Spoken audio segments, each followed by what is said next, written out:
आज की वीडियो में मैं आपको कंप्लीट चैप्टर 6 की रिवीजन कराऊंगी, जो कि मैथमेटिकल मेथड की बुक से लिया गया ये चैप्टर एस एम यूसुफ की तरफ से ये बुक लिखी गई है। इस चैप्टर नंबर 6 में हमारे पास 8 मेन कॉन्सेप्ट्स हैं। वो 8 मेन कॉन्सेप्ट्स मैं आपको ब्रीफली डिस्क्राइब करूंगी, जिससे आपकी कंप्लीट चैप्टर की रिवीजन हो जाएगी। यहाँ पे चैप्टर नंबर 6 में आपके पास जो 8 मेन डेफिनेशंस या मेन कॉन्सेप्ट्स हैं जिसके ऊपर सारी एक्सरसाइजेस डिपेंड करती हैं। पहला, वेक्टर स्पेस।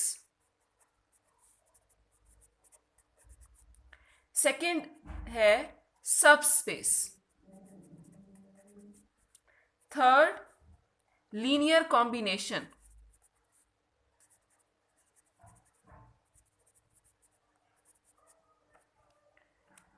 अगर देखा जाए तो वेक्टर स्पेस और सब स्पेस दोनों आपस में इंटर रिलेटेड हैं। फोर्थ हमारे पास आ जाता है स्पैनिंग सेट्स।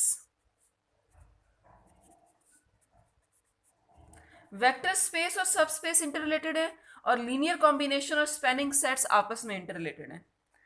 फिफ्थ हमारे पास आ जाता है linear dependence and basis. Sixth main concept जो है हमारे पास वो है row and column space. Seventh main concept है लीनियर ट्रांसफॉर्मेशंस।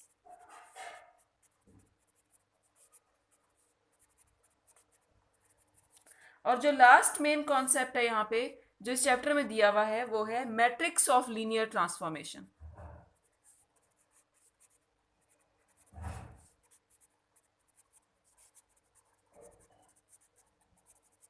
अब मैं ब्रीफली आपको ये सारी की सारी मेन डेफिनेशंस डिस्क्राइब करूंगी। सबसे पहली और इंपॉर्टेंट कॉन्सेप्ट जो इस चैप्टर के अंदर यूज किया जाना है वो है वेक्टर स्पेस। आपको कोई एक स्पेस दी जाएगी और आपने प्रूव करना होगा कि वो गिवन फील्ड के ऊपर वेक्टर स्पेस बनाती है या नहीं बनाती। इसके लिए ये 5 मेन इंपॉर्टेंट एक्सियम्स हैं जो कि आपको फुलफिल कराने हैं, वो जो भी आपके पास गिवन स्पेस होगी।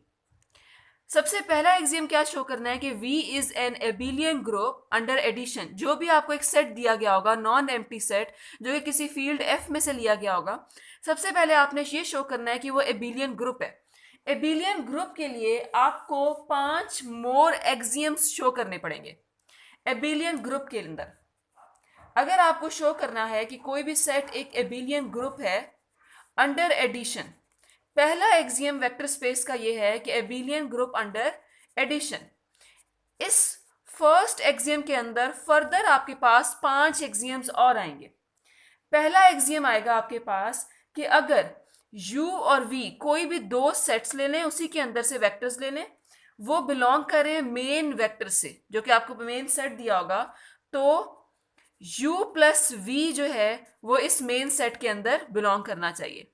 इसका क्या मतलब है कि एडिशन जो है वो क्लोज्ड हो। Addition is closed. इसका क्या मतलब हुआ एडिशन इज क्लोज्ड? इसका ये मतलब है कि अगर कोई से भी दो उसके अंदर से वेक्टर्स लेके उनको आप ऐड अप करें तो वो उसी सेट के अंदर लाई कर रहा हो। सेकेंड एक्सियम ये है कि कम्यूटेटिव होना चाहिए विद रिस्पेक्ट टू एडिशन। आप u प्लस वी करें या v प्लस यू करें, वो दोनों आपस में इक्वल आने चाहिए। यानी कि ये कौन सी प्रॉपर्टी है आपके पास? Commutative property with respect to addition. Third property जो इसके अंदर प्रूव करनी है आपने, वो एसोसिएटिव प्रॉपर्टी है विद रिस्पेक्ट टू एडिशन।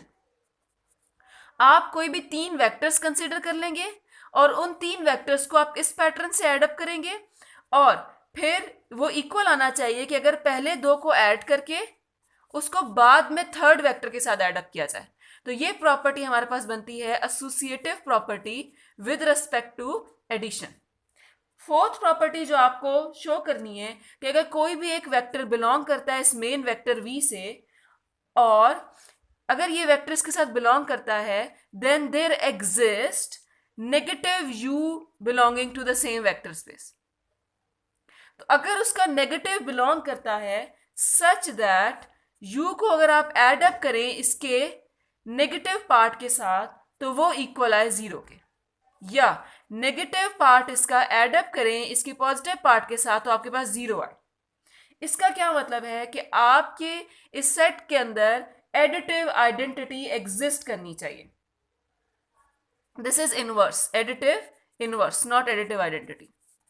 आपका उसी सेट के अंदर एडिटिव इनवर्स एग्जिस्ट करना चाहिए। फिफ्थ प्रॉपर्टी ये है कि एडिटिव आइडेंटिटी भी एग्जिस्ट करनी चाहिए। एडिटिव आइडेंटिटी के लिए आपका 0 बिलोंग करना चाहिए उस सेट के साथ, सच दैट कि आप 0 या कोई भी ऐसा नंबर उसके अंदर ऐड कर होना चाहिए सच दैट अगर आप उस नंबर को उस सेट के साथ ऐड अप करें, वेक्टर के साथ ऐड अप करें, तो वो इक्वल टू इटसेल्फ ही आए। तो ये अगर 5 ये आपकी आ जाती है एडिटिव आइडेंटिटी। उस सेट के अंदर एडिटिव आइडेंटिटी एग्जिस्ट करे, एडिटिव इनवर्स एग्जिस्ट करे, एसोसिएटिव प्रॉपर्टी होल्ड करे, कम्यूटेटिव होल्ड करे और एडिशन क्लोज्ड हो, तो तब आप कहेंगे कि वो एबिलियन ग्रुप अंडर एडिशन है। अगर वो एबिलियन ग्रुप अंडर एडिशन ना हो तो आप वहीं स्टॉप कर देंगे और कहेंगे कि ये वेक्टर स्पेस नहीं बनती। और अगर ये एबिलियन ग्रुप है तो आप फर्दर अगले एक्सियम्स के ऊपर चले जाएंगे। और नेक्स्ट एक्सियम्स कौन से हैं? जैसे यहाँ पे सेकंड एक्सियम दिया हुआ है कि 2 वेक्टर्स आप लेंगे, उनको एड अप करें और किसी स्केलर नंबर के साथ मल्टीप्लाई करें और वो इसके इक्वल आए।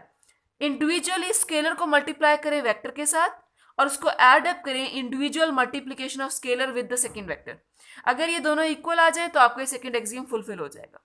देन आप थर्ड एक्सियम पे चले जाएं, उसमें यह है कि आप 2 स्केलर्स को ऐड अप करें और वेक्टर के साथ मल्टीप्लाई करें तो इक्वल आए ए वी के प्लस बी वी के। सेपरेटली स्केलर्स को मल्टीप्लाई किया हुआ है वेक्टर के साथ और फिर आंसर्स को आखिर में ऐड अप किया हुआ है। फोर्थ एक्सियम ये है कि आप 2 स्केलर्स लिए हुए हैं ए और बी। सबसे पहले आप बी स्केलर को मल्टीप्लाई करें वी के साथ और फिर आंसर को मल्टीप्लाई करें ए के साथ तो वो इक्वल आए अगर दोनों स्केलर्स को मल्टीप्लाई करने के बाद वेक्टर के साथ मल्टीप्लाई करें। और फिफ्थ एक्सियम ये कहता है कि अगर कोई 1 बीइंग द मल्टीप्लिकेटिव आइडेंटिटी, कोई ऐसा मल्टीप्लिकेटिव आइडेंटिटी एग्जिस्ट करे कि अगर उस मल्टीप्लिकेटिव आइडेंटिटी को उस वेक्टर के साथ मल्टीप्लाई करें तो वेक्टर इटसेल्फ हमें मिल जाए, तो तब हम ये कहेंगे कि जो हमारे पास गिवन वेक्टर्स या गिवन सेट दिया हुआ है वो वेक्टर स्पेस बनाता है over the given field F. ये पहला आपका टॉपिक आ जाता है चैप्टर नंबर 6 का। इस वीडियो में मैं आपको सिंपल इनकी रिवीजन करा रही हूँ कि कौन से कॉन्सेप्ट्स हैं। नेक्स्ट वीडियोस में आपको मैं सेपरेटली इन नेम्स के साथ इनकी एक एक एग्जाम्पल या एक एक क्वेश्चन करा दूंगी एक्सरसाइज में से, जिन क्वेश्चंस को फॉलो करते हुए आप पूरी एक्सरसाइज सॉल्व कर सकते हैं। तो अभी फिलहाल हम सिर्फ इनकी रिवीजन करेंगे। सेकेंड आ जाता है आपके पास सब स्पेस। सब स्पेस में अगर आपके पास कोई भी ऐसा क्वेश्चन दिया हुआ हो कि आपने ये जो गिवन सेट ऑफ वेक्टर्स है इसको आपने सब स्पेस प्रूव करना है, तो उसके लिए आपको ये गिवन होगा कि ये किसी उसका सबसेट है किसी वेक्टर स्पेस का। तो सब स्पेस होने के लिए आपके 2 मेन इंपॉर्टेंट चीजें हैं जो फुलफिल होनी चाहिए। आपको एक नॉन एम्प्टी सबसेट दिया हुआ होगा W of a vector space V, यानी कि यहाँ पे क्या पहली प्रॉपर्टी आती है कि W कोई भी नॉन एम्प्टी सबसेट है एक वेक्टर स्पेस V का, तो ये W भी इटसेल्फ क्या होगा, एक सब स्पेस होगा। और ये सब स्पेस कब होगा, अगर हम इसको क्या प्रूव कर दें कि ये इटसेल्फ भी क्या है, वेक्टर स्पेस। W एक नॉन एम्प्टी सबसेट है किसी वेक्टर स्पेस का, और अगर W जो है प्रूव कर लें कि ये इटसेल्फ भी वेक्टर स्पेस है तो हम ये कहेंगे कि W एक सब स्पेस है। तो सब स्पेस प्रूव करने के लिए बेसिकली सबसे पहले आप ये कहेंगे कि W सबसेट है किसी एक वेक्टर स्पेस का। फिर सेकेंड चीज, ये सिंपल है, आप वर्डिंग्स में लिख देंगे, इसको कोई प्रूव करने की जरूरत नहीं है, इसको आप वर्डिंग्स में लिख देंगे कि W जो है जो आपके पास गिवन नॉन एम्प्टी सबसेट दिया हुआ है ये एक सबसेट है एक वेक्टर स्पेस का। जो असल चीज आपको यहाँ पे प्रूव करनी पड़ेगी वो ये प्रूव करनी पड़ेगी कि ये W जो है ये एक वेक्टर स्पेस है अंडर गिवन कंडीशंस। कोई कंडीशन दी हुई होंगी आपको कि फॉर एग्जांपल अगर आपने एडिशन करनी है तो इस तरह से एडिशन करें, स्केलर मल्टीप्लिकेशन करनी है तो इस वे में स्केलर मल्टीप्लिकेशन करें, जो कि मैं आपको एक अलग वीडियो में एग्जाम्पल के साथ बता दूंगी, एक्सियम सारे प्रूव करके। तो मेन चीज आपने सब स्पेस में क्या करनी है कि W एक सबसेट होगा किसी वेक्टर स्पेस का, और जो आपने प्रूव करना है वो ये प्रूव करना है कि W एक वेक्टर स्पेस है। और वो आप कैसे प्रूव करोगे? वो आप सारे के सारे वेक्टर स्पेस के ही एक्सियम्स प्रूव करोगे एज इट इज, जैसे कि जैसा आपको मैंने वेक्टर स्पेस के अंदर बताया, बिल्कुल वैसे ही आप एक्सियम्स प्रूव करोगे। और जब वो एक्सियम सारे के सारे प्रूव हो जाएंगे तो आप ये कहोगे कि W जो है वो सब स्पेस है किसी वेक्टर स्पेस V का। नेक्स्ट जो चीज आपको रिक्वायर्ड है ये चैप्टर कंप्लीट करने के लिए वो है linear combination, spanning sets, linear dependence और इंडिपेंडेंस एंड द बेसिस। ये चार चीजें आपस में सारी की सारी इंटर रिलेटेड हैं। अगर आपको ये मेन चीज समझ आ जाए, जो मैं आपको नेक्स्ट एक ट्रिक बताने लगी हूं, अगर आपको ये मेन ट्रिक समझ आ जाए तो आप linear combination, spanning sets, linear dependence और बेसिस, चार क्वेश्चंस आपको सारे के सारे समझ आ जाएंगे और आप कंप्लीटली इससे रिलेटेड क्वेश्चंस एक्सरसाइज के इजीली कर सकते हैं। लीनियर कॉम्बिनेशन के लिए सबसे पहले आपको क्या करना है, आपके पास कोई ना कोई वेक्टर्स गिवन होंगे क्वेश्चन में। V1 जैसे फॉर एग्जांपल दिया हुआ है 1 2 3, V2 कोई वेक्टर दिया हुआ होगा 2 4 6, और आपके पास कोई एक मेन वेक्टर दिया हुआ होगा जैसे फॉर एग्जांपल 1 -1 एंड 2। क्या करना है आपने लीनियर कॉम्बिनेशन के अंदर, आपने जो मेन आपके पास एक वेक्टर दिया हुआ होगा जो कि किसी वेक्टर स्पेस का, ये वेक्टर है कोई भी मेन वेक्टर जो कि if W is a vector in a vector space V, तो इस W को हम कह सकते हैं कि ये लीनियर कॉम्बिनेशन है इन वेक्टर्स का। अगर हमने किसी मेन वेक्टर को शो करना है कि ये लीनियर कॉम्बिनेशन इन वेक्टर्स का है या नहीं, तो आप कैसे शो करेंगे? आप इस W मेन वेक्टर को लेफ्ट साइड पे लिखेंगे। आपने इस मेन वेक्टर को W को शो करना है कि ये linear combination of V1 V2 up to Vn है या नहीं। तो आप मेन वेक्टर को लिखेंगे जिसको आपने लीनियर कॉम्बिनेशन शो करना है, इक्वल करेंगे K1 और ये V1 जो आपको दिया हुआ है प्लस K2 और जो ये V2 आपको दिया हुआ है, और अगर V3 भी दिया हुआ है तो आप K3 तक जाएंगे, K4 and up to so on. अब आप क्या करेंगे, अब यहां से आप K1 को अंदर मल्टीप्लाई करेंगे, K2 को अंदर मल्टीप्लाई करेंगे और यहां से एक सिस्टम ऑफ इक्वेशंस बना लेंगे। यहां से आपको कुछ सिस्टम ऑफ इक्वेशंस मिलेंगी, किस तरह से कि ये 1 -1 2, फॉर एग्जाम्पल ये इक्वल आ जाता है यहाँ पे, जैसे यहाँ इक्वल आ जाता है K1 प्लस यहाँ पे आ जाता है फॉर एग्जाम्पल 6K2, और यहाँ आ जाता है K1 प्लस 4K2, और सिमिलरली इस तरह से। तो आप क्या करोगे, एक और आ जाता है यहाँ पे, आप क्या करोगे, फर्स्ट एंट्री को फर्स्ट के इक्वल करोगे, 1 इक्वल K1 प्लस 6K2, इसी तरह से आप सिस्टम ऑफ इक्वेशंस लिख लोगे। उन सिस्टम ऑफ इक्वेशंस का आप मैट्रिक्स बनाओगे, ऑगमेंटेड मैट्रिक्स, और उसको सॉल्व करोगे। सॉल्व करने के बाद अगर आपकी K1, K2 और K3 up to so on की पॉसिबल वैल्यूज निकल आ जाती हैं, तो इसका ये मतलब है कि ये जो मेन वेक्टर W है ये हम शो कर सकते हैं as a linear combination of these given vectors. तो आप लिख दोगे कि W can be expressed as a linear combination of V1 V2 and up to so on if they are given more vectors. तो आपने क्या करना है लीनियर कॉम्बिनेशन में, आपने मेन वेक्टर को इक्वल लेना है K1 V1 plus K2 V2, और अगर और वेक्टर्स दिए हुए हैं तो K3 V3 and up to so on. वहां से आपने सिस्टम ऑफ इक्वेशन बनाना है, सिस्टम ऑफ इक्वेशन से ऑगमेंटेड मैट्रिक्स बनेगी और उसको सॉल्व करना है फॉर K1 K2 एंड अगर और कॉन्स्टेंट्स हैं तो उनके लिए। अगर आपके पॉसिबल आंसर्स निकल आते हैं, सिस्टम कंसिस्टेंट है और पॉसिबल आंसर्स आ जाते हैं, तो इसका मतलब है कि ये main vectors as a linear combination of this given vectors. Spanning set में क्या होगा कि स्पैनिंग सेट में दिया हुआ होगा, या तो आपको दिया हुआ होगा कोई मेन वेक्टर और कहा होगा कि क्या ये मेन वेक्टर स्पैन करता है या नहीं करता, तो आप क्या करोगे, सिमिलरली इसी तरीके से चलोगे। और अगर K1 K2 K3 की वैल्यूज आ जाती हैं तो आप ये कहोगे कि जो गिवन वेक्टर है वो स्पैन करता है। अगर possible values K1 K2 K3 की नहीं निकलती तो ये स्पैन नहीं करता। बिल्कुल सिमिलरली इसी मेथड से चलना है।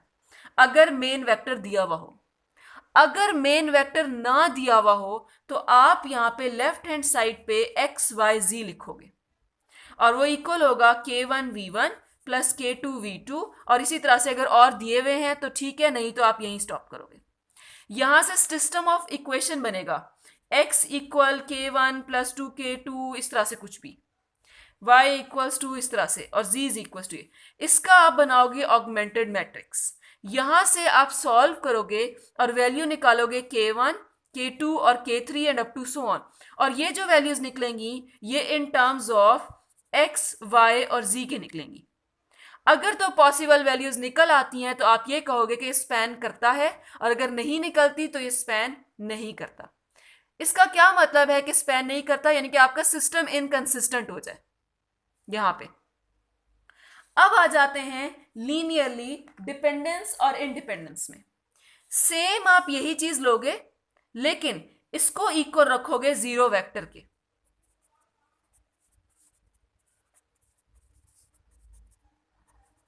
क्या करेंगे आप यही लीनियर कॉम्बिनेशन लिखेंगे और इसको इक्वल रखेंगे जीरो वेक्टर के। और जीरो वेक्टर का मतलब है अगर आपके पास यहाँ पे जो पेयर्स दिए हुए हैं वो 1 और 2, जैसे फॉर एग्जांपल आपके पास सिर्फ और सिर्फ 2 जो है वो कोऑर्डिनेट्स हैं, तो यहाँ पे भी आपके पास 2 कोऑर्डिनेट्स वाला ही जीरो वेक्टर होगा। अगर 3 कोऑर्डिनेट्स वाला वेक्टर है तो यहाँ पे आपके पास 3 कोऑर्डिनेट्स वाला वेक्टर होगा। यहां से आप इसको सॉल्व करेंगे, वेक्टर्स को यहाँ पुट करेंगे, v1 v2 की वैल्यूज, इसको सॉल्व करेंगे और यहां से आप सिस्टम ऑफ इक्वेशंस बनाएंगे। और कैसी सिस्टम ऑफ इक्वेशंस बनेंगी, वो यहाँ जीरो इक्वल, यहां से कोई आपके पास टर्म्स आएंगी, जीरो इक्वल जैसे k1 plus 2k2 like this, zero equals to 2k1 plus 3k2, इस तरह से। यहां से आप बनाओगे system of equation augmented matrix. Augmented matrix को सॉल्व करोगे again for k1, k2, k3 and up to so on. अगर आपका k1 जीरो आ जाए, इक्वल आ जाए k2 इक्वल्स टू k3, सारे के सारे केज जीरो के इक्वल आ जाए, तो इसका ये मतलब है कि ये आपका लीनियरली इंडिपेंडेंट है। अगर सारे के सारे केस की वैल्यूज जीरो के इक्वल आ जाती हैं तो ये आपका लीनियरली इंडिपेंडेंट है। और अगर ये जीरो के इक्वल नहीं आती तो आप ये कहोगे कि ये लीनियरली डिपेंडेंट है। तो अगर आप ऑब्जर्व करें, देखिए ये सारा का सारा मेथड सेम ही जा रहा है, लेकिन सिर्फ आपको एक ट्रिक जहन में रखनी है कि आपने यहाँ पे किसको किसके इक्वल, यहाँ लेफ्ट हैंड साइड पे आपकी क्या चीज आएगी और एंड में आपने उसको कैसे वर्ड्स में लिखना है, सिर्फ आपने ये चीज जहन में रखनी है। अब आ जाता है बेसिस। बेसिस के अंदर जो आपने ये सारे कॉन्सेप्ट्स यहाँ समझ लिए हैं वही यहाँ पे बेसिस के अंदर आएंगे। बेसिस के अंदर आपने सबसे पहली चीज क्या शो करनी है, पहली ये चीज शो करनी है कि जो आपको सेट दिया हुआ है वो लीनियरली इंडिपेंडेंट हो। जो भी आपको गिवन सेट ऑफ वेक्टर्स दिया हुआ है वो given set of vectors linearly independent हो। पहले आपको ये सारा प्रूव करना है। कैसे प्रूव करना है, वो ऐसे प्रूव करना है, जीरो जीरो के इक्वल रख के डिपेंडेंस शो करके, और उसको k1, k2, k3 के अगर जीरो आ जाती हैं वैल्यूज तो वो लीनियरली इंडिपेंडेंट है। अगर वो लीनियरली इंडिपेंडेंट ना हुआ तो आप यही स्टॉप करोगे और कहोगे कि since this is a linear not linearly independent so it don't form a basis. लेकिन अगर ये एक्सियम फुलफिल हो जाता है तो आप आगे फर्दर बढ़ेंगे और क्या प्रूव करेंगे, आप ये प्रूव करेंगे जो गिवन सेट है वो स्पैन होता है। और स्पैन के लिए आपने क्या करना है, स्पैन के लिए आपने यही वाली चीज करनी है कि k1, k2, k3 की वैल्यूज निकालनी है in terms of x, y and z here. So इस तरीके से चल के आपने, अगर ये दोनों एक्सियम फुलफिल हो जाएंगे तो आप कहोगे कि ये बेसिस बनाता है। अब आ जाते हैं हमारा नेक्स्ट कॉन्सेप्ट जो कि है रो एंड कॉलम स्पेस। अगर हम रो एंड कॉलम स्पेस की बात करें तो सबसे पहले आपको ये पता होना चाहिए कि रो वेक्टर्स क्या होते हैं और कॉलम वेक्टर्स क्या होते हैं। अगर हम यहाँ पे कोई भी मैट्रिक्स लिख दें तो जो आपके कॉलम्स होते हैं ये आपके बनाते हैं कॉलम वेक्टर्स। जैसे column vector 1 1 3 6, column vector second column vector is 2 4 6। Separately इसको कॉलम्स में लिखते हैं हम और ये हमारे पास बन जाते हैं कॉलम वेक्टर्स। और जो रो वेक्टर्स होते हैं हमारे पास, जो बेसिकली रो स्पेस के अंदर यूज होते हैं, वो बेसिकली रोज होती हैं। जो रोज लिखी जाएंगी आपके पास जैसे 1 2 3, दूसरी रो है 3 4 5 और तीसरी रो है 6 7 8। ये जितनी भी रोज हैं आपके पास ये बना रही हैं रो वेक्टर्स। अब कॉलम वेक्टर्स और रो वेक्टर्स जो कि स्पैन करते हैं गिवन सब स्पेस को, उसे हम कहते हैं रो स्पेस या कॉलम स्पेस। ये ज्यादा आपके एक्सरसाइज में यूज नहीं हुआ, जो चीज ज्यादा आपके एक्सरसाइज में यूज हुई आगे वो है लीनियर ट्रांसफॉर्मेशन। लीनियर ट्रांसफॉर्मेशन के अंदर फॉर एग्जाम्पल टी कोई फंक्शन है कहां से कहां तक, v से w तक, from a vector space v to a vector space w, ये दोनों वेक्टर स्पेसेस हैं। टी को हम लीनियर ट्रांसफॉर्मेशन कब करेंगे, जब दो एक्सियम्स हमारे पास होल्ड करते हैं। फर्स्ट एक्सियम ये है कि लीनियर ट्रांसफॉर्मेशन अप्लाई करें दो वेक्टर्स के एडिशन पे, दो वेक्टर्स को एड अप करें और उसके ऊपर लीनियर ट्रांसफॉर्मेशन लगाएं तो वो इक्वल आए addition of linear transformation on both the vectors separately, कि सेपरेटली दोनों वेक्टर्स पे ट्रांसफॉर्मेशन लगाएं और उनको एड अप करें तो वो इक्वल आए वेक्टर्स के एडिशन के ऊपर ट्रांसफॉर्मेशन लगाने के। और सेकेंड एक्सियम ये है कि अगर ट्रांसफॉर्मेशन लगाएं किसी वेक्टर के साथ कोई कांस्टेंट मल्टीप्लाई करें, किसी वेक्टर के साथ कांस्टेंट मल्टीप्लाई करें और फिर इसके ऊपर ट्रांसफॉर्मेशन लगाएं तो वो इक्वल आए constant times transformation on that vector alone. अकेले उस वेक्टर पे ट्रांसफॉर्मेशन लगाएं और फिर उसके साथ स्केलर मल्टीप्लिकेशन करें। अगर ये दो एक्सियम्स फुलफिल हो जाते हैं तो हम ये कहेंगे कि ये लीनियर ट्रांसफॉर्मेशन, गिवन फंक्शन जो है वो लीनियर ट्रांसफॉर्मेशन है। इसके लिए आपके पास कुछ वेक्टर्स दिए हुए होंगे और एक ट्रांसफॉर्मेशन दी हुई होगी कि आपने एडिशन, आपके पास कोई वेक्टर है उसके ऊपर ट्रांसफॉर्मेशन ऐसे अप्लाई करनी है। जैसे फॉर एग्जांपल आपने अगर किसी वेक्टर के ऊपर ट्रांसफॉर्मेशन लगानी है x1 x2 तो वो इक्वल आए 0 0 x2। कोई भी वेक्टर आपके पास दिया हुआ है, आप उसके ऊपर ट्रांसफॉर्मेशन लगाएं तो वो हमेशा इसके इक्वल है। फर्स्ट एंट्री हमेशा 0 हो, सेकंड एंट्री हमेशा 0 हो और थर्ड एंट्री जो है वो ये वाली सेकंड एंट्री हो। ये ट्रांसफॉर्मेशन यूज, फॉर एग्जांपल कोई भी ट्रांसफॉर्मेशन आपके क्वेश्चन में गिवन हो सकती है, वो ट्रांसफॉर्मेशन यूज करते हुए आपने ये दो एक्सियम्स फुलफिल कराने। और ये मैं सेपरेटली आपको एक्सरसाइज से किसी एक क्वेश्चन में भी बता दूंगी। और मेरे इन एक्सरसाइजेस के नोट्स भी दिए हुए हैं जो ऑलरेडी मैंने मैथमेटिकल मेथड्स की प्लेलिस्ट में इनके सेपरेटली नोट्स लगाए हुए हैं। आप वो नोट्स देख के भी इजीली समझ सकते हैं क्योंकि वो बहुत ही अच्छे तरीके से एक्सप्लेन हुए हुए हैं उसके अंदर रिटन फॉर्म में, तो आप वो भी फॉलो कर सकते हैं। अब आ जाता है लीनियर ट्रांसफॉर्मेशन को यूज करते हुए आप मैट्रिक्स कैसे लिखेंगे। उसके लिए मैट्रिक्स ऑफ लीनियर इसके लिए मैट्रिक्स ऑफ लीनियर ट्रांसफॉर्मेशन के लिए आपको कुछ स्टैंडर्ड बेसिस पता होनी चाहिए। स्टैंडर्ड बेसिस फॉर, अगर आपको ये स्टैंडर्ड बेसिस पता होंगी तो आप easily matrix of linear transformation वाला मेथड यूज कर सकते हैं। Standard basis for R2, R2 की जो स्टैंडर्ड बेसिस है हमारे पास वो होती है E1 E2। E1 क्या है आपके पास, E1 है आपके पास 0 1 0 और E2 है आपके पास 0 1। बेसिकली ये आइडेंटिटी मैट्रिक्स।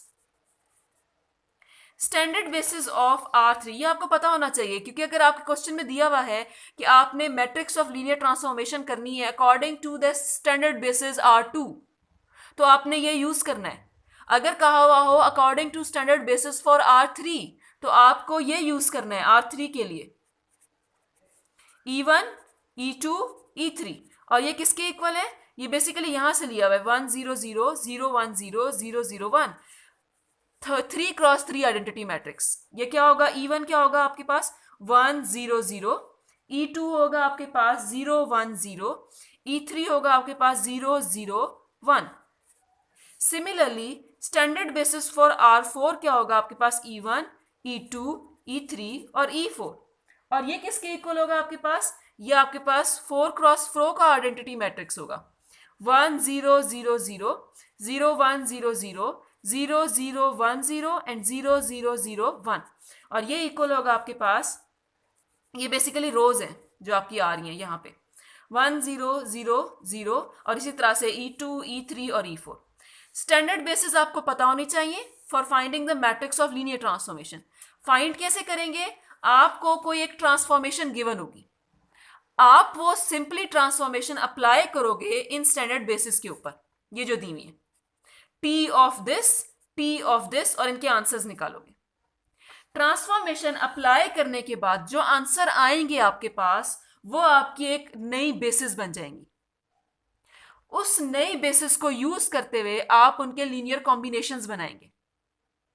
लीनियर कॉम्बिनेशन से जो आपके पास कॉन्स्टेंट्स अपीयर हो रहे होंगे वो आपका एक मैट्रिक्स बना देंगे।